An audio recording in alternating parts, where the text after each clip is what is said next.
Bonjour à toutes et à tous, on se retrouve pour une nouvelle discussion qui sera cette fois consacrée au recensement et à la façon en fait dont les recensements tiennent compte de ce qui est qualifié donc, selon les pays de race, d'ethnie, de couleur de peau.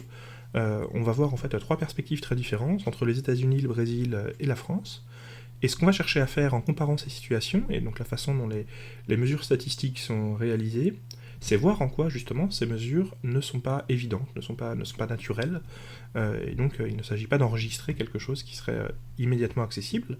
Et en fait, à travers ces exemples, on va poursuivre notre discussion de la vidéo précédente, qui interrogeait la façon dont la statistique pouvait être appréhendée en termes de rapport social, voire de rapport de pouvoir ou de rapport d'émancipation. Euh, Et donc on va voir à travers ces exemples comment l'interprétation quantitative des données doit venir interroger les statistiques qu'elle peut venir mobiliser.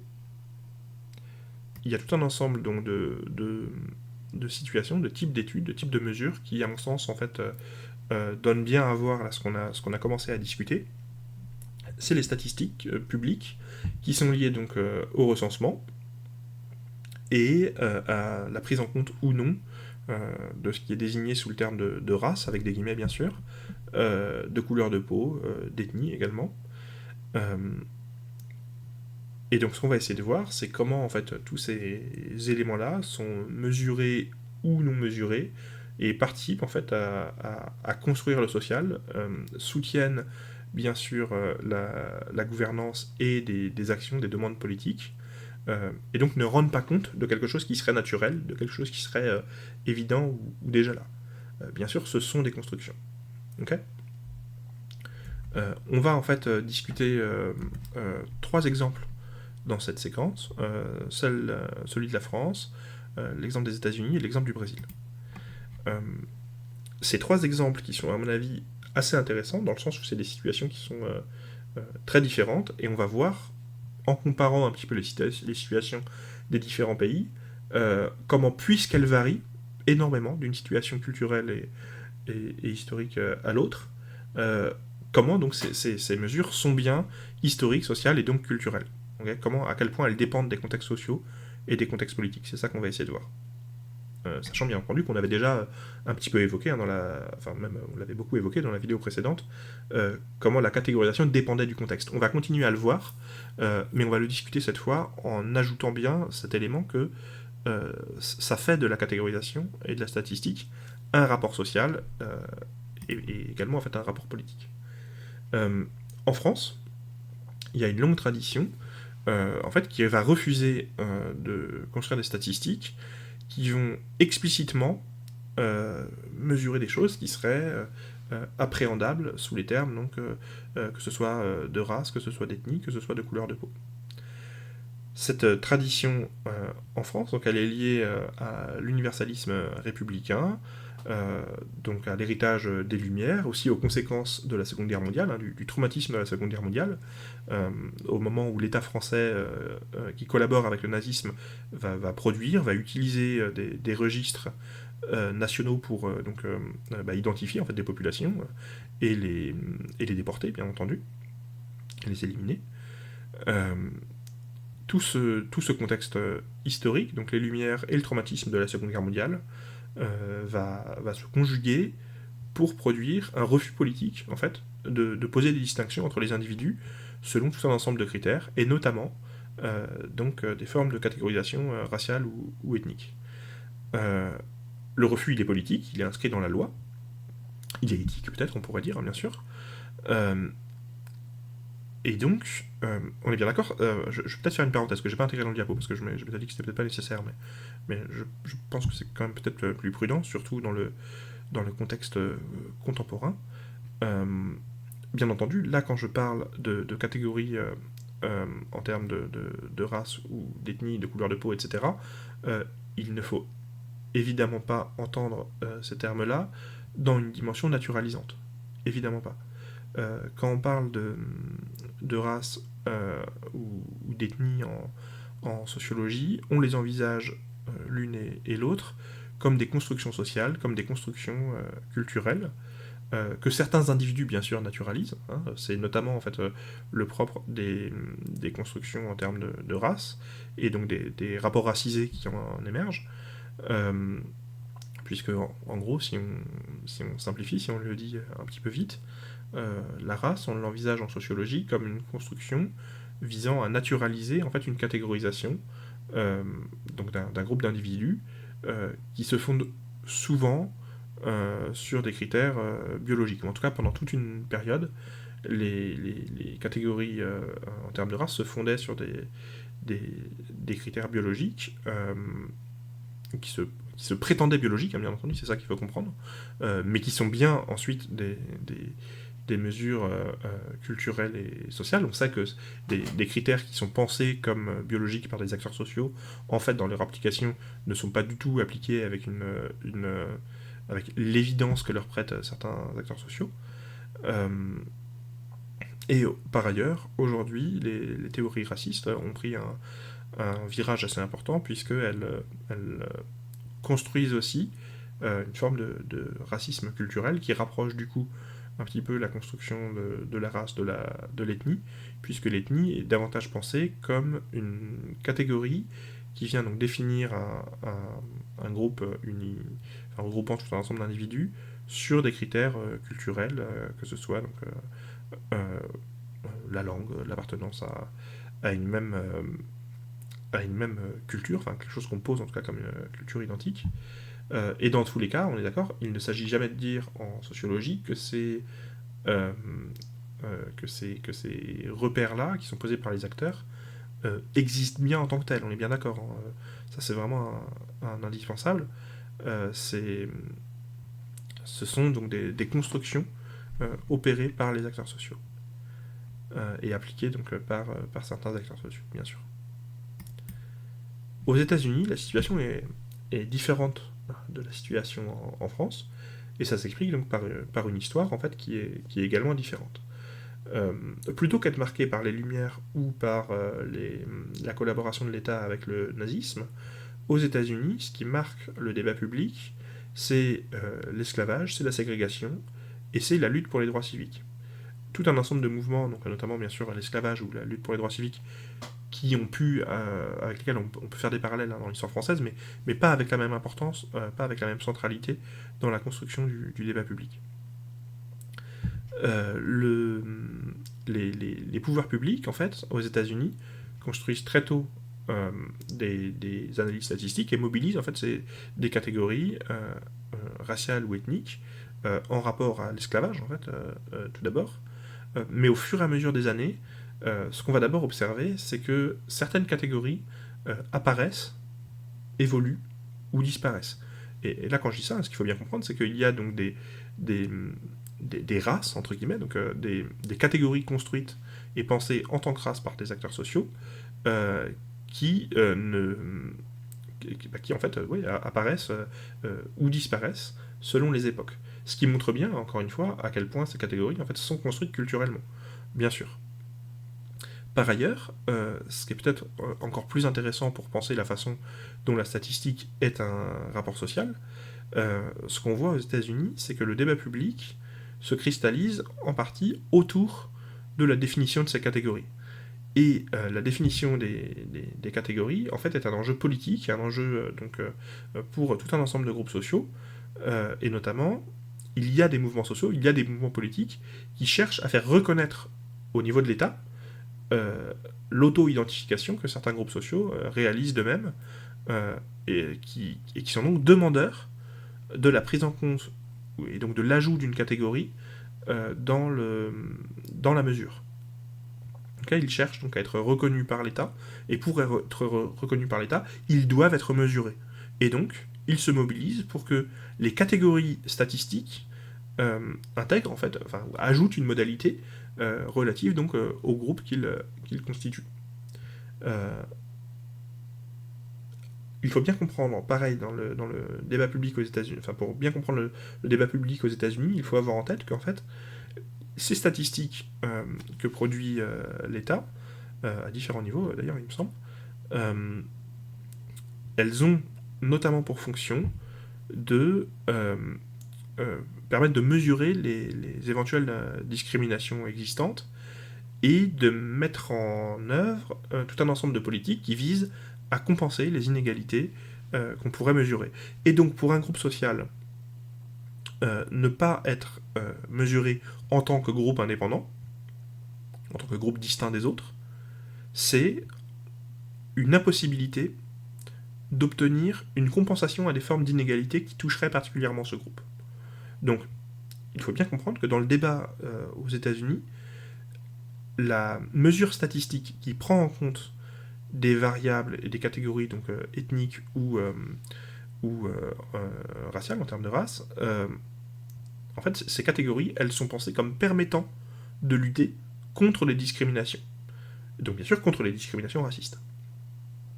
Donc on a vraiment une lecture politique qui est très différente en fait entre la situation en France ou aux États-Unis, où on pose en argument en France le rejet en fait d'une lecture raciste des rapports sociaux, et aux États-Unis, pour s'opposer à des rapports sociaux racistes, on revendique en fait donc ce type de mesures. Donc il y a vraiment aux États-Unis un enjeu en termes de visibilité du groupe au niveau politique. Et c'est là qu'on voit encore une fois comment la statistique, elle est adossée à la gouvernance d'un État, et elle constitue en elle-même un rapport social. Okay, il y a vraiment une mobilisation de la statistique par les acteurs sociaux. Ce qu'il faut bien voir également, ce que je ne développe pas énormément là dans cette diapo-là d'ailleurs, c'est que en retour, la mesure réalisée par l'État, elle participe à faire exister le groupe qu'elle appréhende. Okay, c'est à partir du moment également où l'État va mesurer, va mobiliser certaines catégories, que les individus vont en fait se penser à travers ces catégories. Il y a aussi tout un ensemble d'études et de chercheurs, hein, y compris américains, qui vont discuter la façon dont en fait l'espace public américain se polarise entre guillemets autour de ces questions de race ou d'ethnie, également parce que ces catégories sont omniprésentes dans les statistiques publiques. Et cette façon dont la statistique vient construire ensuite ce qu'elle observe, etc., bien sûr, c'est quelque chose qui est anticipé, entre guillemets, ou en tout cas c'est un des arguments. Le refus de ça, c'est un des arguments pour justifier la position française donc du refus de ce type de catégorisation. La situation au Brésil est un petit peu différente, plus proche des États-Unis que celle de la France, ceci dit. Mais le critère central qu'on observe au Brésil dans les statistiques publiques et donc dans les recensements, bien sûr, c'est la question de la couleur de peau. Peut-être ce qu'il faut savoir, c'est que le Brésil, c'est donc un pays qui s'est construit autour de la question du métissage et de la diversité donc des couleurs de peau. Le Brésil se pense comme se construit autour du projet politique d'une démocratie dans laquelle il y aurait une multiplicité d'individus de couleurs différentes qui pourraient cohabiter ensemble, etc. Et j'insiste sur la question de la couleur de la peau, parce qu'en fait, ce qu'on observe au Brésil, c'est que la façon d'appréhender les couleurs de peau n'est pas la même qu'en France. Par exemple, pour ce que nous, on va connaître sans doute le mieux, en tout cas, ce que moi je connais le mieux, en tout cas, il va y avoir, en fait, au Brésil, dans le langage ordinaire, ok, là, je parle plus uniquement des catégories statistiques, mais vraiment dans le langage ordinaire, il va y avoir énormément de nuances exprimables, avec tout un ensemble de termes. Je crois qu'une des références que j'ai lues à ce sujet évoque une centaine de termes, quelque chose comme ça, donc vraiment une façon de penser la couleur et de la percevoir, de la nommer, etc., qui se fait vraiment de façon très très différente de ce qu'on peut connaître en France. Et également, il y a l'idée que en fait, les couleurs de peau sont appréhendées au Brésil de façon relative les unes aux autres, et vont souvent être évoquées en fait par rapport à d'autres couleurs. Il y a toute une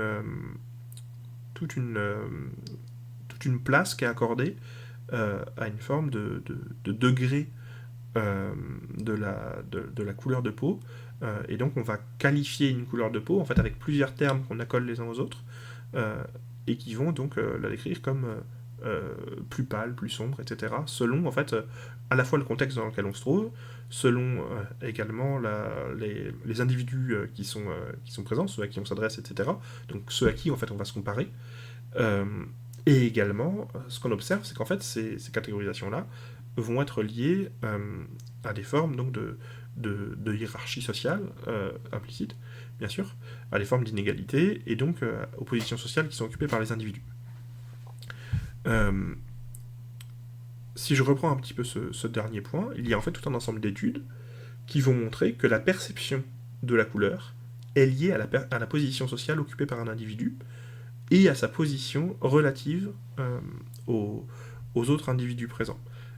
Et ça, c'est peut-être vraiment un élément qui est extrêmement fort et qui permet de bien comprendre en quoi ces catégorisations et les mesures qu'on est en train de discuter là, elles ne relèvent pas du tout d'un rapport qui serait naturel, d'un rapport qui serait évident, mais au contraire, bien sûr, de catégorisations qui sont pleinement culturelles, qui sont pleinement sociales, et donc qui sont liées, donc, là en l'occurrence, au contexte social de façon extrêmement forte, ou pour le dire très rapidement, je vous donne des références bibliographiques plus tard dans le diapo, que donc vous pourrez creuser. En gros, ce qu'on observe, c'est que les individus au Brésil vont percevoir les couleurs de peau d'autant plus blanches qu'elles vont être relatives à des situations en fait très favorisées. On observe également par ailleurs au Brésil que les catégorisations, donc les distinctions entre différentes couleurs de peau varient, changent, se transforment, comme ce qu'on a dit aux États-Unis. Donc on n'a pas toujours les mêmes types de catégories au fur et à mesure des années. Il y a aussi donc des mouvements publics, des mouvements politiques pour faire reconnaître, pour percevoir certaines catégories. Et ce qu'on observe également au Brésil, c'est que l'évolution de ces catégorisations-là, en fait, entraîne des changements dans la façon dont les individus vont s'identifier. Je ne sais pas si c'est vraiment nécessaire d'être plus précis, mais si on veut donner quelques exemples, par exemple aux États-Unis, ce n'est que relativement récemment que la possibilité de donner plusieurs identifications, donc de s'identifier en évoquant plusieurs races, donc je reprends le terme qui est utilisé bien sûr aux États-Unis, est possible, ce qui n'était pas possible auparavant. On a aussi certaines catégories donc, qui disparaissent à certaines époques.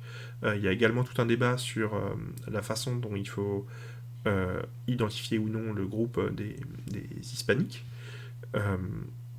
Pareil, je le dis avec des guillemets, puisque ce qu'il faut bien comprendre, je pense, c'est qu'en fait, toutes ces questions-là, elles sont assez difficiles à évoquer, je trouve en tout cas, dans le contexte français, où nous, on a l'habitude, je crois, de refuser très largement ces catégorisations-là. Et par ailleurs, il ne faut pas non plus penser que ces catégorisations qui existent dans certains pays, on peut les appréhender, on pourrait les déplacer dans notre société de façon simple, ou qu'on comprend cette catégorisation dans un pays autre que le nôtre, comme si elles étaient transparentes. C'est pas du tout le cas. Ces catégorisations-là, elles sont liées aux histoires des pays, à la construction des espaces publics dans ces pays-là, et elles ne sont pas immédiatement transposables. Et donc c'est également le cas au Brésil, où il y a une catégorie qui en fait regroupe tout un ensemble d'individus métis qui n'a pas d'équivalent, je crois, dans la plupart des catégories en fait, qu'on peut appréhender dans d'autres pays. Donc il y a aussi des difficultés même de traduction, il me semble, à certains moments. Donc vraiment, à travers ces exemples, je crois qu'on voit bien la façon dont ces catégories, donc elles ne sont absolument pas naturelles, elles sont au contraire sociales, culturelles, elles constituent un rapport social à la fois parce que, donc bien sûr elles se transforment, etc., bien entendu, mais également parce qu'elles sont adossées aux logiques de gouvernance, elles sont modelées, entre guillemets, par des rapports sociaux, par des rapports politiques, comme on a pu le voir en évoquant donc différents groupes politiques qui en fait souhaitent faire reconnaître l'existence donc d'un groupe particulier. Donc ces réalités-là, elles sont bien construites, elles sont relatives au contexte, là, comme je le disais il y a quelques minutes. Et donc la statistique, en fait, elle participe à travers ces catégories-là à faire exister donc l'espace public et à rendre appréhendable le social. Bien sûr, pour donc ensuite permettre la gouvernance, etc. Tout ça, ça nous permet de voir comment la statistique donc construit des rapports sociaux, est en elle-même un rapport social, et en fait peut également être un rapport de pouvoir, un rapport d'émancipation aussi, hein, éventuellement. Elle peut inverser un rapport de pouvoir, peut-être. Je vous ai mis là quelques références qui, je pense, sont intéressantes en fait pour creuser ces questions-là. La bibliographie là n'est pas rangée dans l'ordre alphabétique parce que je pense que c'est plus intéressant en fait de la présenter un petit peu plutôt thématiquement. Les deux premières références sont plus généralistes entre guillemets, plus transversales à tout ce qu'on a discuté jusqu'ici. Donc vous avez un article de Moulin, la statistique en action, qui est donc d'une dizaine de pages. Hein. À chaque fois les articles sont plutôt courts, il me semble. Qui permet en fait de vraiment voir un petit peu tout ce qu'on a vu sans se focaliser sur un cas particulier, sans être dans la discussion d'un exemple, d'une situation particulière. L'article de Simon ensuite est vraiment très intéressant aussi. Il reste assez large, assez général, mais en fait il concerne plutôt... il concerne la situation plus particulièrement en France, de la place des statistiques et du rapport en fait à ces questions donc de rapport ethnique et de rapport de race entre guillemets. Donc il ne discute pas un cas particulier, si ce n'est en fait celui donc de la façon dont ces questions se construisent dans l'espace francophone. Et je pense que c'est vraiment un texte qui est très intéressant pour bien comprendre la façon dont ces questions se développent, font problème en fait dans l'espace public français. Simon, c'est un sociologue qui travaille à Sciences Po par ailleurs, et qui a beaucoup écrit sur ces questions-là. Je vous ai mis un deuxième article de lui qui est beaucoup plus vieux, enfin beaucoup plus vieux, qui est plus vieux, dans lequel il a écrit sur donc, la place de la statistique sur ces questions d'ethnicité et de race, entre guillemets, aux États-Unis, au Canada ou en Grande-Bretagne. Donc là, on est plus dans les discussions de cas précis. Et enfin, je vous ai mis deux références sur le Brésil, parce que, à mon sens, mais bien entendu, c'est très situé, là, ce que je vous dis, j'en ai bien conscience, mais en tout cas, moi, personnellement, c'est la situation que je connaissais le moins avant de préparer ce cours, en fait, la situation au Brésil. Je pense que c'est le cas pour pas mal de gens, dans le sens où j'ai l'impression, mais je me trompe peut-être, que le débat public aux États-Unis est beaucoup plus connu et beaucoup plus rapporté dans l'espace public francophone, et français en tout cas. Et donc moi, la situation au Brésil me semble plus étrangère, dans le sens plus éloignée de moi, et donc faire appel à des cadres d'appréhension du social qui sont peut-être plus surprenants, ce qui est d'autant plus intéressant pour montrer le caractère construit et culturel.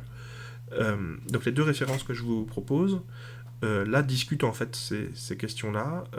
La première, donc couleur et race au Brésil, stratégie individuelle et stratégie collective, revient donc sur la façon dont vraiment le contexte en fait est vraiment indispensable pour appréhender donc cette question de la couleur.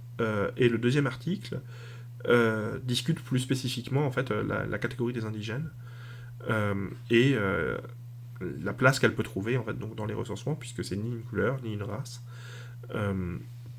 Et bien entendu derrière on voit très très bien aussi dans cet article là comment derrière les recensements, derrière les catégorisations statistiques, il y a en fait un rapport social qui est donc à penser à la fois au niveau de la production du social qu'il opère, de la façon dont il est lié donc, à la gouvernance, et et éventuellement donc, de la façon dont il peut aussi être lié à des mouvements politiques, à des mouvements militants.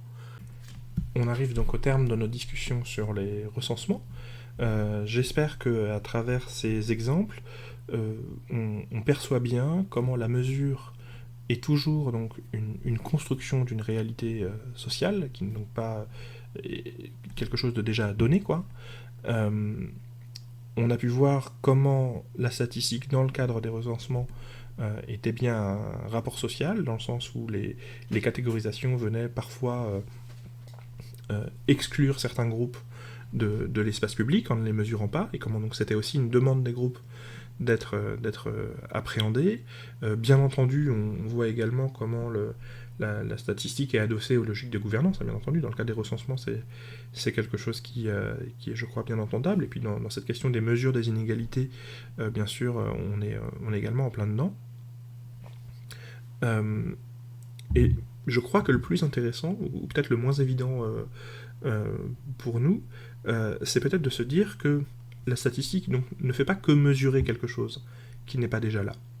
Elle vient aussi en fait construire les comportements qu'elle observera ensuite, puisque elle donne, lorsqu'elle bénéficie d'une audience et d'une omniprésence dans l'espace public, comme c'est le cas à travers les recensements et les questions qu'on a évoquées aujourd'hui, elle donne en fait un filtre à travers lequel on peut lire le social. Et c'est ça, je crois, qui est peut-être le plus intéressant, et c'est bien en ça aussi, donc on peut penser la statistique en termes de rapport social. La statistique n'est pas extérieure au monde social, elle fait partie de la société, et cet élément-là, il est bien à penser en fait à toutes les étapes du travail statistique, que ce soit au moment de la préparation de l'enquête, de la construction des catégories, au moment de la communication, bien entendu également, des résultats, de leur utilisation par les pouvoirs publics ou quel que soit le décideur qui vient les mobiliser finalement, et également ensuite lorsqu'elles sont donc diffusées plus largement et que donc les acteurs sociaux en fait vont poursuivre leur vie, poursuivre leur pratique, vont se construire en fait au regard de ces statistiques également. Et donc à tous ces niveaux, la statistique est bien un rapport social et n'est pas extérieur au monde, n'est pas quelque chose qui serait dans une espèce de bulle de verre où le chercheur se trouverait dans un à côté de la société, quoi. Donc voilà, dans les prochaines vidéos, on va poursuivre nos discussions visant à faciliter en fait l'interprétation quantitative des données. On va changer un petit peu de sujet dans la suite, puisqu'on va plutôt discuter les questions de construction des populations d'enquête, et également, principalement, en fait, les questions de construction d'échantillons. Donc voilà, je vous dis à très bientôt.